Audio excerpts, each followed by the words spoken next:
future if one realizes what we have achieved. And if you allow me, Mr. President, dear Pat Cox, to make a very personal remark. I am one of 5 who were directly elected to the European Parliament with the very first direct election in 1979. And when somebody would have told me, the 1st of May 2004, the Central European countries, for instance Poland, I take Poland because we have a rapporteur from Poland here, would be member of the European Union, we would have said this is a vision, this is a dream, and it has become reality. And let us be happy about this. And this is the basis for our future. We have to defend our ideals and our European values. And if we defend our European values, the dignity of the human being, democracy, human rights, legal order, solidarity, I think that we will be successful in the future as well. So this is my first remark. My second remark is we have to develop a real policy of solidarity in the European Union.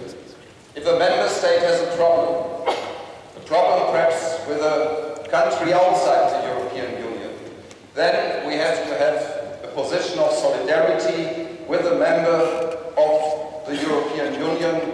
There must always be more solidarity between us as to outside countries. If this would not be the case, then outside countries would have the chance to divide us, and I think the greatest necessity is to stay together and to defend our unity. My last remark is concerning the future, more in a practical way, challenges. We have had recently the summit in Latin America with Latin America, and there was a great debate about climate change. And I think it's 5 minutes to 12, if not even 1 minute to 12. And we have to act together in such a good situation to have all the other institutions here.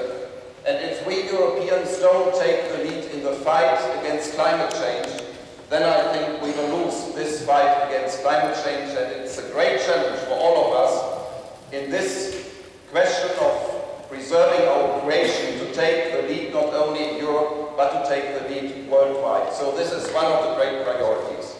And my second point is, and this is the final point, we need to increase our dialogue of cultures. I think the 13th of July we will have this great meeting in Paris, this Barcelona process, the Mediterranean Union, and it must be one of our greatest objectives to live in peace, in partnership, have a situation of cooperation, if possible, of friendship with the Arab and Islam countries. And we must prevent a clash of civilization. And I think if we are acting responsibly, we can make sure that there is no clash of civilization. But I say this must be a two-way street. It's good to be tolerant to peace-loving believers of the Islamic belief.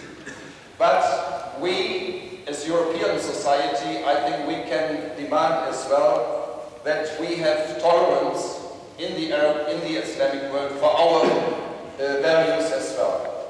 And so I think if this is a two-way road, tolerance is a two-way road, then we will be successful, and I think this is one of the greatest challenges in the future, and I would be very happy if the European movement would make it one of its main subjects as well. So I hope that this might be the first attempt to answer your question, Mr. President.